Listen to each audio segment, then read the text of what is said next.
Bonjour, vous êtes sur la chaîne de la subconscience et nous sommes le lundi 23 février 2015 et j'ai un certain nombre de sujets à vous soumettre. Je vais commencer par la question de la femme et du rôle de scribe. Ce rôle de scribe est très important dans l'histoire de l'humanité. Vous savez, ce personnage, la statuette du scribe au Louvre, statuette égyptienne. Et je considère que les femmes n'ont pas suffisamment investi ce rôle du scribe. Et même, je dirais plus qu'elles auraient tendance à l'avoir désinvesti. Au profit d'ailleurs des dictaphones, des magnétophones, etc. Il y avait effectivement à une époque les sténodactylos, dans les années 50 encore, qui étaient formés pour être des scribes en quelque sorte, pour prendre en dictée ou pour, à la limite, comme dans les commissariats, noter les déclarations des plaignants ou des victimes. Mais ce rôle du scribe est devenu moins important que celui de lecteur ou de lectrice, qui n'est pas tout à fait la même chose. Parce qu'en réalité, le scribe, il donne à lire. Et ce n'est pas lui qui lit. En tout cas, ce n'est pas lui qui lit à haute voix, puisque lui, il écrit. Donc, la fonction du scribe n'est pas réductible à celle du lecteur. De même qu'un lecteur de DVD n'est pas un enregistreur. Et même si l'enregistrement permet justement la lecture. Donc ce sont deux fonctions complémentaires. Et il est clair qu'il y a une sorte de glissement qui se serait produit, qui aurait abouti à ce que les femmes délaissassent le stade du scribe pour se replier sur le stade du lecteur ou de la lectrice. Et ça, c'est une dégradation toute remarquable de leurs conditions. Et il serait souhaitable que cela changeât. Est-ce que c'est encore possible? Le scribe, c'est celui qui prend des notes. C'est celui qui transcrit. C'est-à-dire qui met par écrit. Dans le cas de la musique, par exemple, le scribe serait celui qui noterait une musique.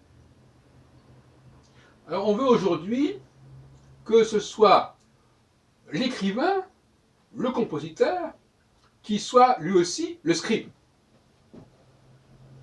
Donc finalement, le rôle du compositeur, et c'est pas d'hier, bien entendu, ce serait étendu, aurait empiété sur le rôle du scribe.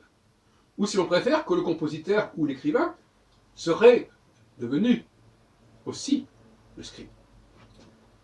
Une sorte d'androgyna. On sait que, néanmoins, il y a des personnages comme Napoléon qui avaient un secrétaire auquel il dictait. Il dictait. La dictée elle-même, c'est le fait de noter ce qui est dit. Et non pas de lire. Nous avons donc une sorte de modification étonnante. La petite fille, le petit garçon, on leur apprend, on attend d'eux non pas qu'ils écrivent, mais qu'ils lisent. Et quand il dit écrivent, j'entends non seulement qu'on n'attend pas d'eux qu'ils écrivent ce qu'on leur dicte, mais encore moins qu'ils écrivent ce qu'ils ont à dire. Et en fin de compte, quelque part, il serait préférable qu'ils disent les choses et que quelqu'un d'autre écrive, transcrive.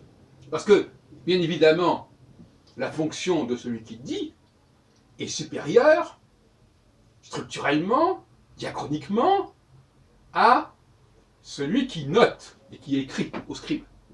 Le scribe, finalement, on en trouve à la peine des scribes. Par contre, ceux qui disent les choses, c'est autre chose. Ceux qui disent, c'est-à-dire ceux qui énoncent, ceux qui composent, ceux qui formulent. Le scribe, lui, il ne fait que relater ce qu'il a vu, ce qu'il a entendu. Et il le relate souvent de seconde main, c'est-à-dire qu'il relate quelque chose qu'on lui dit et qui est déjà lui-même relaté. Celui qui raconte son voyage, il relate, mais celui qui note ce qui est raconté, c'est encore autre chose, c'est un autre niveau, c'est plus en aval. On a cette espèce de glissement comme ça, de va-et-vient de l'aval à l'amont, de l'amont à l'aval. Ce que je veux dire, c'est que si j'étais une femme, j'essaierais de revendiquer ma condition de scribe. C'est-à-dire, je dirais, non, non, moi je ne veux pas qu'on me cantonne au fait de savoir lire. Je veux aussi savoir écrire. Et je veux savoir écrire, c'est-à-dire je veux savoir transcrire. Je veux que dispenser en quelque sorte celui qui pense, celui qui énonce, de la tâche, de la corvée de l'écriture. Je veux qu'il se contente, qu'il se cantonne dans ce processus originel, créatif. Et qu'il ne perde pas son temps, en quelque sorte, dans des arrangements, dans des transpositions, dans des transcriptions, dans des traductions.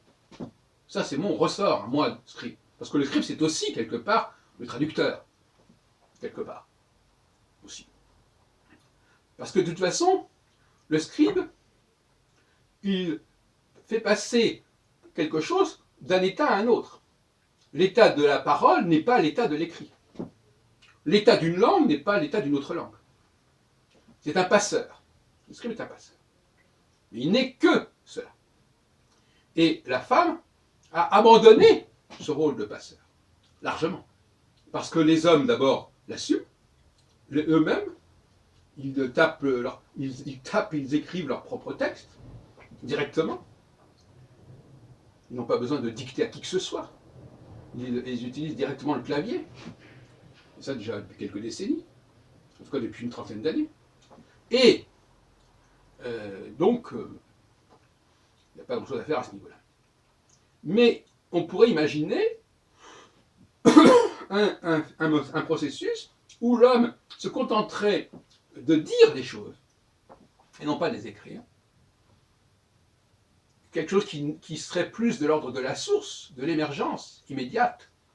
Et le scribe, la femme en l'occurrence, serait celui qui donnerait une forme, qui développerait, qui prolongerait cette parole, ce verbe.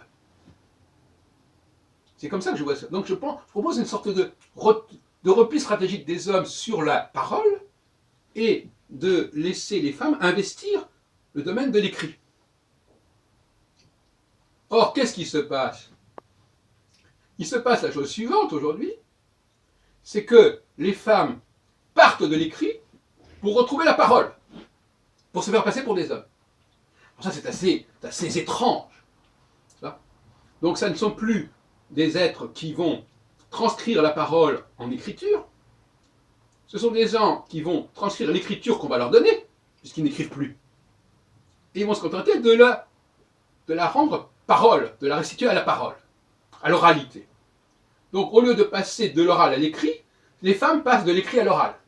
C'est assez extraordinaire. Eh bien ça, c'est un paradoxe auquel il faut mettre fin, parce que les femmes sont déphasées, sont déstabilisées, sont délocalisées, et elles ne savent plus où elles se trouvent. Donc il faut leur faire comprendre que ce passage de l'écrit à la parole est un subterfuge qui n'a aucun sens. Il faut que les gens qui prennent la parole sans écrit. La parole doit être libre, doit être originelle, doit jaillir. Et puis, si l'on veut, effectivement, on peut effectivement transcrire les paroles, les mots, les sons, dans une forme d'écriture, non pas pour singer, pour retrouver la parole, mais pour la conserver et pour l'appréhender telle qu'elle, c'est-à-dire en tant qu'écrit. Quand je lis un livre, je n'ai pas le besoin de le lire à voix haute.